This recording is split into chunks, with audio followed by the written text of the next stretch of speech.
Დავბრუნდით კვლავ პირდაპირ ეთერში თქვენ რვიანს უყურებთ და კვირის მიწურულს, კვირის მიმდინარე მთავარ თემებს შევაჯამებ ჩვენს სტუმრებთან ერთად.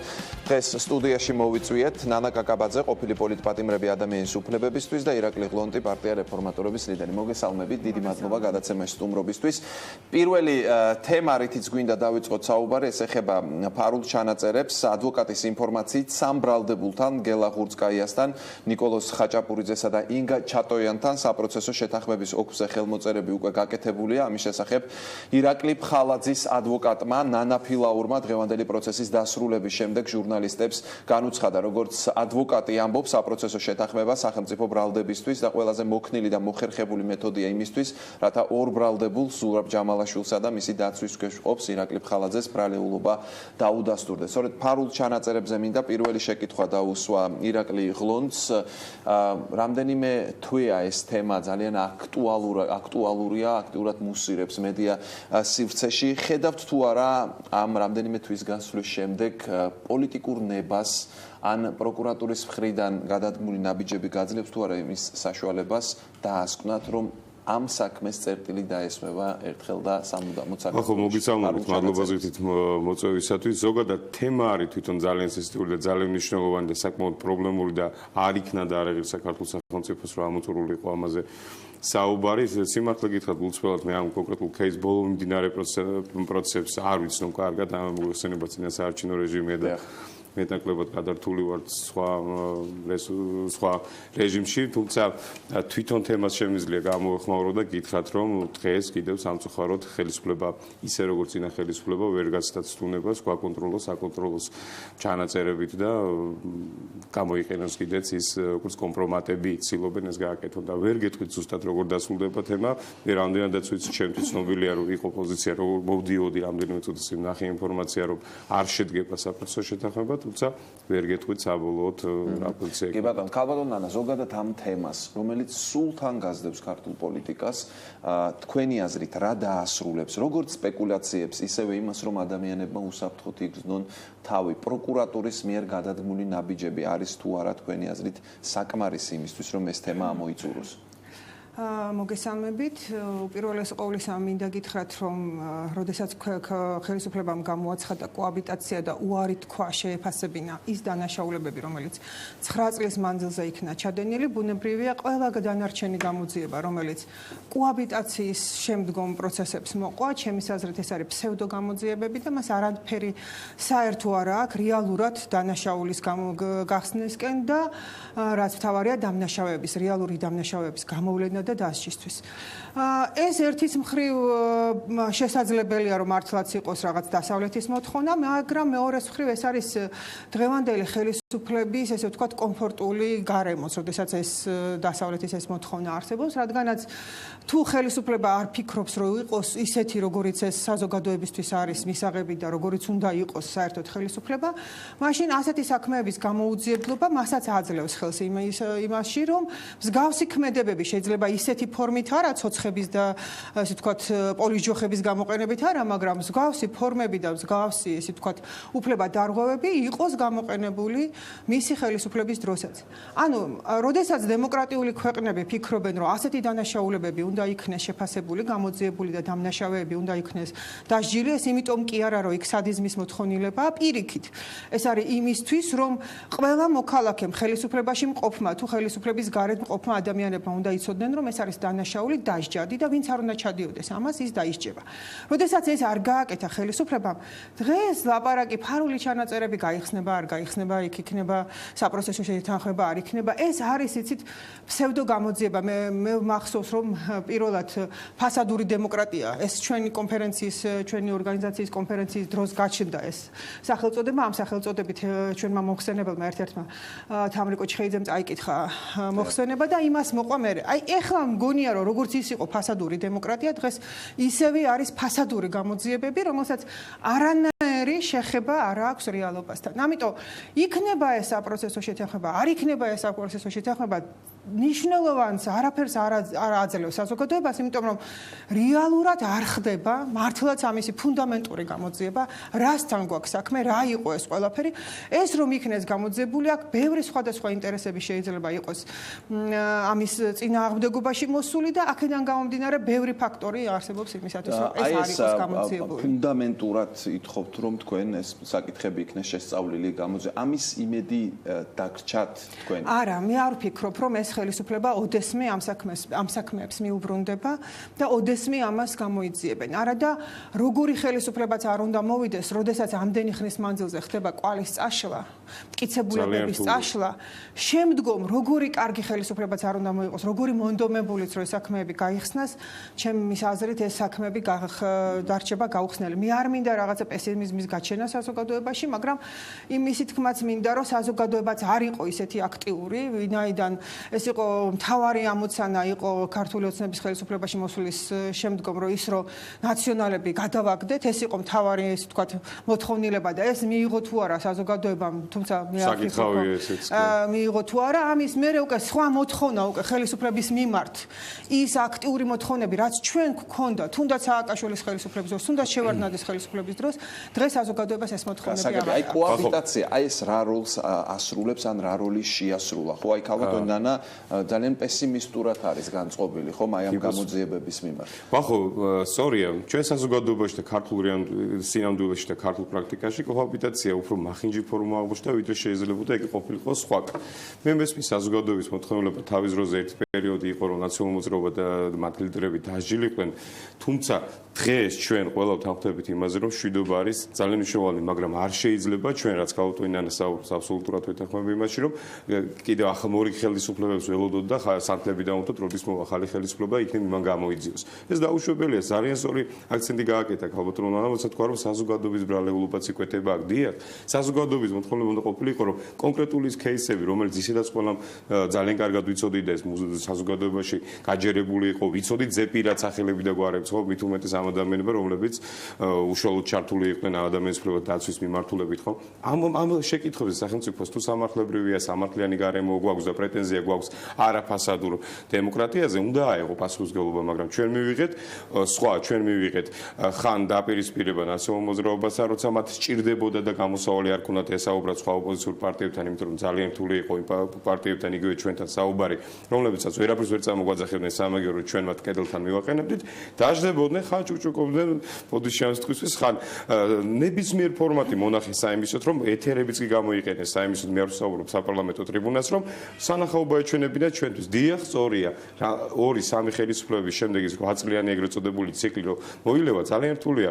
ახო საქმეების მიმოხილვა ზოგი ის ადამიანი, რომელიც უშუალოდ კურატორობს ამ საქმეს, кейს გაუმძიებელი იქნება, თანაშემწე იქნება თუ ზედახდული პროკურორი, იცვლება ზოგი ქვეყანას ტოვებს, ნახეთ რომ ხელა ემიგრაციის ზონი, ზოგი უბრალოდ სისტემიდან მიდის და სხვა სამსახურს იწყებს და ბევრი პრობლემა მოყვება ამას და შემდეგ იკარგება კვალი, ძალიან რთულია ამის გამოძიება და საზოგადოება რჩებით უკმაყოფილო, რა თქმა უნდა. რაც შეეხება დასავლეთთან მიმართულ ერთ-ერთი შენიშვნა ჩემი შეფასებით მაქვს ქალბატონი ნანას დასავლეთთან მიმართებით ის არის რომ დასავლეთის ბრალეულობა საქმე ვერ ხედავ. დასავლეთის ბრალეულობა არ დასავლეთის ინტერესი და ევროატლანტიკური სივრცის ევროპის რეკომენდაცია ჩვენი ქვეყნის მიმართ ყოველთვის იყო და იქნება ის რომ უბრალოდ მშვიდობიანად გადაწყვიტეთ, სამართლებრივად გადაწყვიტეთ, სამართლიანად გადაწყვიტეთ მიმდინარე პროცესები.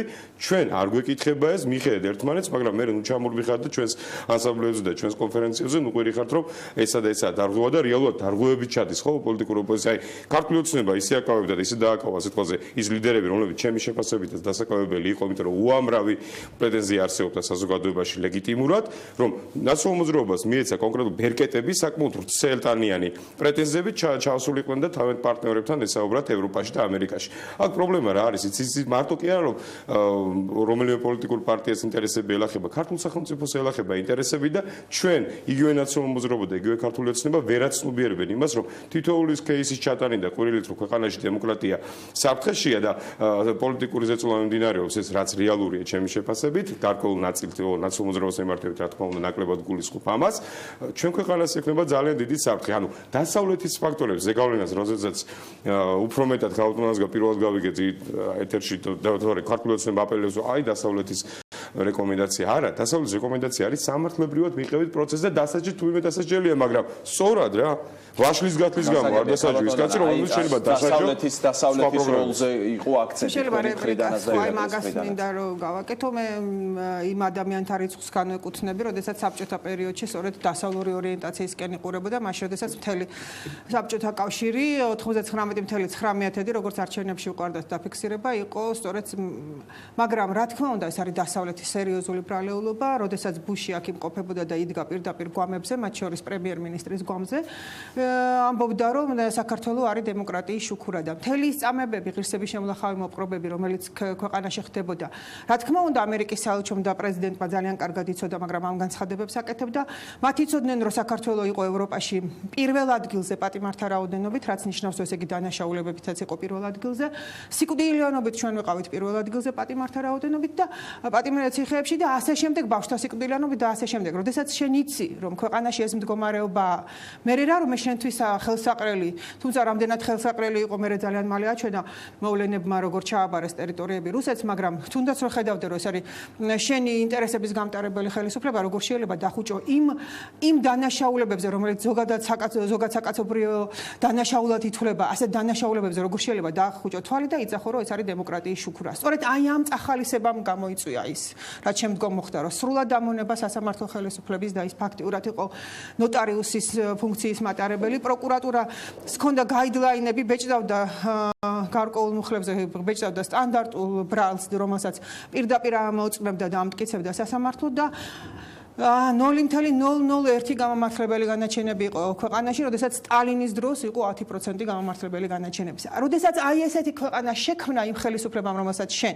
ვარდების რევოლუციის დროს მხარი დაუჭირე, როგორც დასავლეთმა და თქვი, რომ მე მხარს გიჭერ რევოლუციაში, იმიტომ რომ უფრო მეტი დემოკრატია იყოს და მივიღეთ რა, უფრო მეტი პატიმრები ციხეებში, უფრო მეტი სიკვდილიანობები, სისტემური ხასიათის წამება და ღირსების შემლახავი მოპყრობები, ვერავინ ვერ იტყვის, რომ ეს ფაქტები მათ არ იცოდნენ. პირადად ჩვენმა ორგანიზაციამ ევროსაბჭოს ლიდერს ტერი დევის პირდაპირ ხელში გადავეცით პირველი 6 თვეში დაფიქსირებული 436 წამებული პატიმრის გვარი, სახელი და საქმეები, რომელიც მან უშუალოდ გადაცა მიხეილ სააკაშვილს და მთელმა ევროპამ ძალიან კარგად იცოდა და დასავლეთმა და ამერიკის შეერთებულმა შტატებმა, იმიტომ რომ ჩვენ მაშინ ამერიკის საელჩოს პროექტსაც ვახორციელებდით, გადასარევად იცოდნენ, რომ ქვეყანაში იყო წამება და ღირსების შემოხილახავი მოპყრობა. ირაკლი, აი დასავლეთის როლთან დაკავშირებით თვალის დახუჭვა ახსენა გალბატონმა ნანამ, რამდენად და წახალისება, დემოკრატიის შუქურა ამას. ჩემი მოსაზრებაც მაქვს, ჩემი შეფასება. მე მაინც ვცდილობ, რომ უკვე ნომერი პირველი სტრატეგიული პარტნიორი ჩვენი ქვეყნის, ვინმეს მოსწონს თუ არა ესეა და ამას სამწუხაროდ ალტერნატივა არ გააჩნია, გვინდა თუ არა ვინმე ეს თუნდაც ქართულ დასავლელებსაც კი. მაინც ფაქიზად უდგები ამ თემატიკას ძალიან მნიშვნელოვანია, მით უმეტეს საყვარელ ტელევიზიის ეთერში და მე მაგას უფრო დავაბრალებდი მას, მე ვიცი, მე ხედავდი ამას ვეკერო მთელი საქართველო გაუტონინა და იბრძოდა იყო ის ადამიანები, რომლებიც ყველას პატივისცემა არ მაქვს, როგორც გაუტონინანას მიმართ, იყვნენ მართლა გულწრფელად რომ ომობდნენ, მაგრამ ოპოზიცია იყო ძალიან სუსტი იმ პერიოდში. ოპოზიცია იყო რეალურად ფულზე გაყიდული ოპოზიცია. ბევრზე მაქვს საუბარი, ალბათ დამეთანხმებით გაუტონინა ობიექტურობისთვის მე ვიცი რომ ამას გააკეთებთ, თუ შეეკითხებოდით, ასია ხო. ფულზე ცვლილდნენ, იყო ოპოზიციური პარტიები, რომლებიც თითქოს ლიდერები იყვნენ, ფულით ხდებოდა მათთან კომუნიკაცია ნაციონალური მოძრაობის მიერ, იყო სატელიტურ ურთიერთობაში და იყო ძირითადად ჩრდილოელი მეზობლის პოლიტიკური კიკუები ჩემი შეფასებით, რომლებიც ნაკლებად ორიენტირებული იყვნენ იმაზე, რომ ქვეყნის შიდა პრობლემები, რაზეც გაუტონინა საუბრობს ახლა, მიეცვინათ იგივე თუნდაც ჯორჯ ბუშისთვის. ეხლა ჯორჯ ბუშის პოზიციიდან გადმოვხედოთ, ხო ქვეყანა, რომელიც სტრატეგიული პარტნიორი პატარა ქვეყანა, ხედავს რაღაცა შენდება, რაღაც კეთდება, ბიზნესი ვითომ კარგი ფასადურად რომ ბიზნესი პირველ რიგში იყო დატერორებული და ზუსტად ესეთი ერთ-ერთი მყარი არგუმენტია, რომელსაც ნაციონალურ მოძრაობას მე ვერ პატიო და არც ვაპირებ რომ ვაპატიო, იმიტომ რომ აქ მე ცოტა სისტემურ პრობლემებს ხედავ და ქვეყნის ეკონომიკაზე პირდაპირ დარტყმას და ნაჯახი შარტყმას ხედავ ჩვენს ეკონომიკაზე. ამას როცა ხედავს ახლა ამერიკის შეერთებული შტატები, ხო იქ ნაკლებად ინტერესდება ქვევით, ქვედა დონეებზე, კრიმინალი იქნება, პოლიტიკური დევნილი იქნება თუ სხვა ადამიანები, რომლებიც იდევნებიან დემოკრატიულ ქვეყანას და ამერიკის პრეზიდენტის გამონათქვამია, სუკინ სინ ნონ ნაშ სინ. ეს მიდგომა იყო სააკაშვილის მიმართ, რომ on был sukин sin no იხნისი. ჩვენ და ისე მართალია დაპელირება საზოგადოებაზე, საზოგადოება უნდა იყოს უფრო ფხიზლად, იმიტომ რომ ჩვენ ვნახეთ რომ ვერც ის თითქოს ეგრეთ წოდებული დემოკრატიის შუქურად წოდებული ხელისუფლება და ვერც ეს თითქოს შემწყნარებელი, შემრიგებელი და ამ დროს რეალურად უარესი მზაკვანი ჩემი შეფასებით გარკვეულ მიმართულებებით მოქმედი ხელისუფლება ვერ უზრუნველყოფს სახელმწიფო ინტერესების დასვას, ისე რომ თითოეული მოქალაქის ინტერესი იყოს დაცული. მე ვფიქრობ რომ დასავლეთზე თქვა და იგივე უფრო მეცაც გეტყვის, თუნდაც რუსეთზე. აი ესე უბრალოდ ან რუსეთის ბრალია, ან დასავლეთის ზეგავლენის ბრალია, მე ვფიქრობ, რომ თვითმოქმედების რეჟიმში უნდა გადავიდეთ, არ მინდა ბანალური იყოს ჩემი საუბარი, მით უმეტეს ცივ თანამედროვე პოლიტიკის ერთ-ერთი მონაწილე გავხდე, მაგრამ სამწუხაროდ ძალიან გაჭირდა ჩვენ საზოგადოებაში და უბრალოდ პოლიტიკურ ასპექტზე, მაგრამ გითხრათ, რომ ყველაზე დიდი თქვა რეფორმების მხედველობა ქონდა ჩვენ ზილა ჭავჭავაძეს და მან გითხრათ, მაშინაც აქტუალური თემა, გადავიდეთ ხალხო, ფოდნოსით ნუ ელოდებით ნუ რაფერს გადავიდეთ თვითმოქმედების რეჟიმზე. მოდი დავანებოთ თავი თითოეულმა სახელმწიფო უნდა იცნო, საზოგადოება უნდა იცოდეს და ხელისუფლება, რომ წამება არ ადამიანური მოპყრობა, თვალთვალი, ფარული ჩაწერა, ბიზნესმენის დატერორება, პოლიტიკური ოპონენტის მიმართ ბრძოლა, მედიის წინააღმდეგ სასამართლო თუ შეიარაღებული ხელკეტებით შევარდა, ეს არ არის მისაღები და ეს აზიანებს ქვეყანას. ერთ ძალიან მნიშვნელოვან თემაზე ეს არის სასამართლო სისტემა, ხო, რომელიც ახსენეთ თქვენ ქალბატონ ნანა და აი დღევანდელობაზე ვისაუბროთ კონკრეტულად აი აქტუალური საკითხი რაც გვაქვს ეს არის საკონსტიტუციო სასამართლო სადაც პროცესები კიდევ უფრო საინტერესოდ ვითარდება ვიდრე იყო ვთქვათ თუნდაც ერთი კვირის წინ ჩვენ დავინახეთ რომ მოსამართლეთა ამ 9 კაციან შემადგენლობაში ნაწილი სხვა პოზიციას გამოხატავს მეორე ნაწილი სხვა პოზიციას გამოხატავს თქვენ რა გამოიტანეთ ამ დღეების განმავლობაში რა ხდება ან რა მოხდა საკონსტიტუციო სასამართლოში ხო გეუბნებით ყველაფრის ასუხი ერთადერთი არის ხელისუფლების არასწორი პოლიტიკა კოაბიტაცია.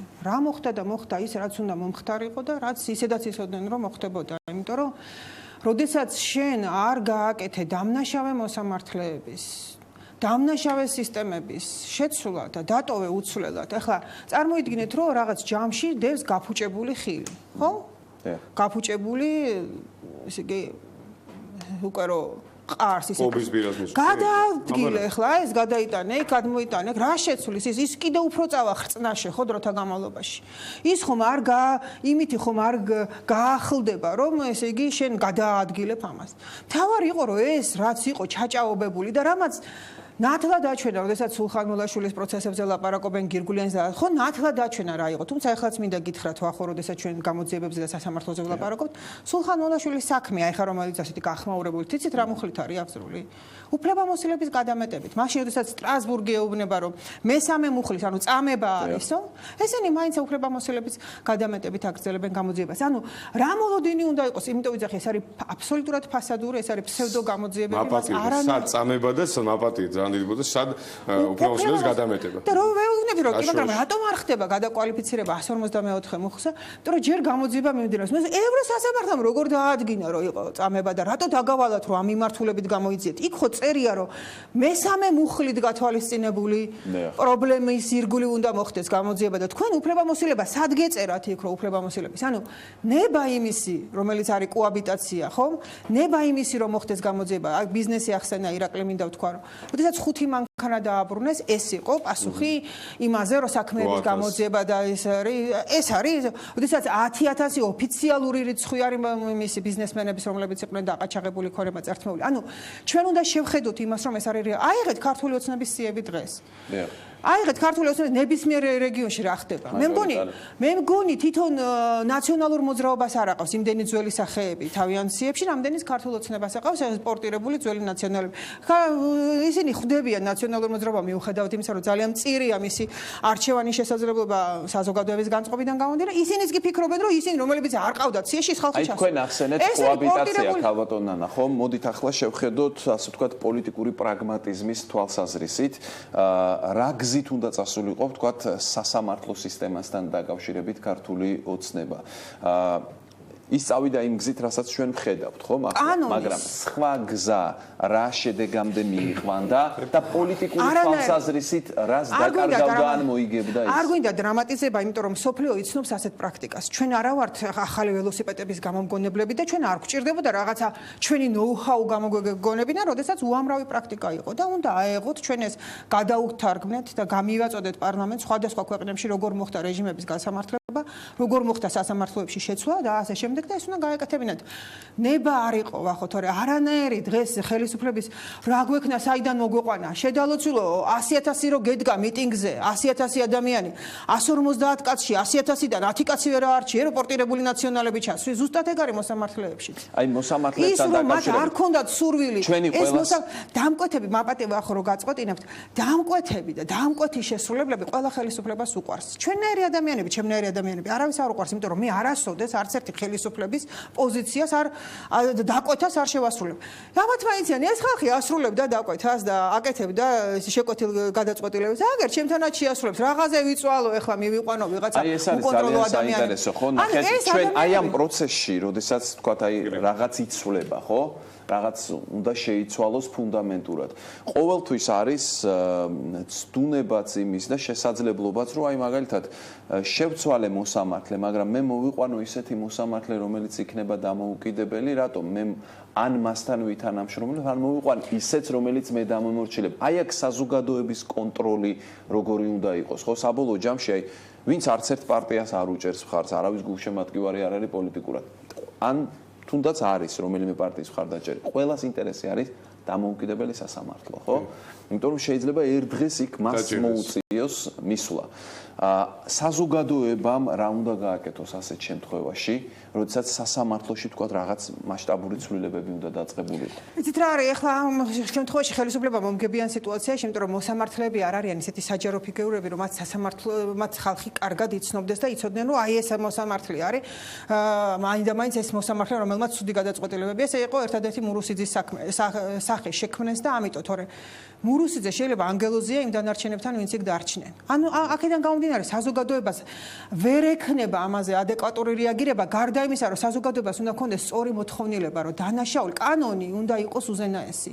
ანუ კანონი უნდა ახსრულდეს დამნაშავე, ანუ კანონი ყველასთვის ერთნაირი უნდა იყოს. პრეზიდენტი იქნება ეს თუ რიგითი მოქალაქე, ერთნაირად უნდა მოქმედებდეს კანონი და საზოგადოებას უნდა ქონდეს ერთი მოთხოვნა, დანაშაული ჩაიდინა, მოსამართლეა უნდა დაისაჯოს, პრეზიდენტია უნდა დაისაჯოს, მძღოლია უნდა დაისაჯოს, დეპუტატია უნდა დაისაჯოს. ყველა უნდა დაისაჯოს, ვინც დაარღვია კანონი, მაგრამ ჩვენთან მიდგომა სხვანაირია და ეს საზოგადოებამ რატომღაც აი ამაში ვხედავ მე საზოგადოების დანაშაულს, რომ თუ ხელისუფლებამ ჩაიდა რა ვქნათ ახლა უნდა აბა რა ვქნათ დღევანდელი პრემიერი იძახის ამას. აბა რა ვქნათ უნდა დავამთავროთ ანგარის სწორება და უნდა დავიწყოთ აღშენებლობა. ჯერეთი აბა 4 წელი რას აკეთებდნენ ანგარევდნენ ქვეყანას. ანუ აღშენებლობას უნდა აკეთებდეს ხელისუფლება ყოველთვის, მაგრამ ანგარის სწორება რას ნიშნავს? ეს სასამართლო პროცესები ანგარის სწორება იყო?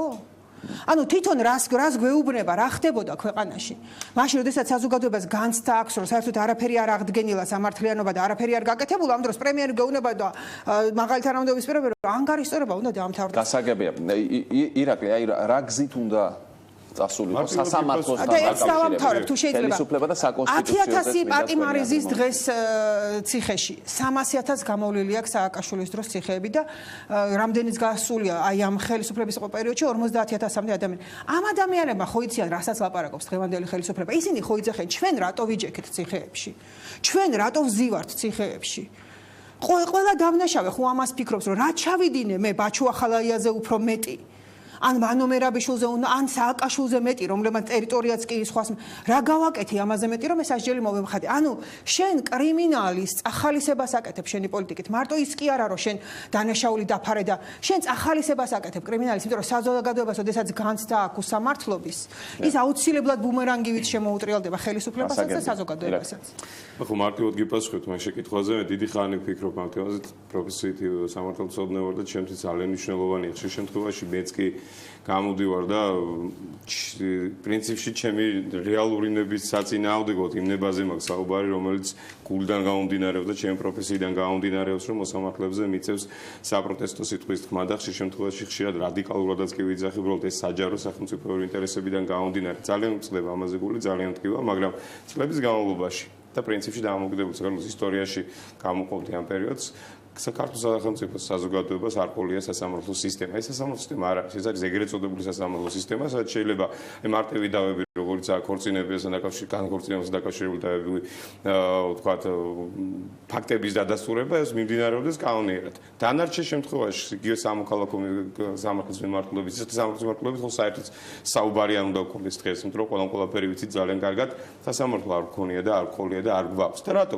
თავარი პრობლემა, აი მარტივ მაგალითს გეტყვი საზოგადოებას ვეთქვი, ელემენტარულად სახელმწიფოს უნდა დაეწყოს რომ კარგი არ დასაჯა მურუსიძე, არ დასაჯა სხვები და სხვები ამიცა ახალი საურთმელიძე და თქვა სხვა მოსამართლეები, რომლებიც სადარი ძალიან საინტერესოა დასჯაშიც რას გულისხმობთ, რომ სისტემიდან გაშვებას თუ რაიმე სხვა მინიმუმ პენსიაზე მაინც გაუშვით და აი გითხრა, დიახ, მინიმუმ ბიზნევანიშვილი არ უნდა შეხვედროდა თავის შვილის სასახლეში და არ უნდა წაეხალისებინა.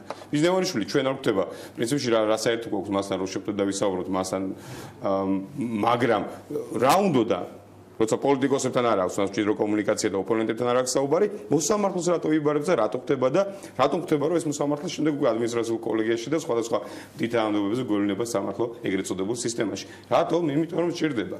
დიახ, მორჩილებაში მყოფი ნებისმიერი საჯარო მოსამსახური, ნებისმიერი არაკანონიერი და ნაკლებად დემოკრატი ხელისუფლებისთვის არის ფუფუნება და კანფეტი. იმიტომ რომ დაავალებს შეგისრულებს და რა, ცოტა გვინახია? მე არ მინახია 19 წელს საჯარო სასამსახურში მუშაობ.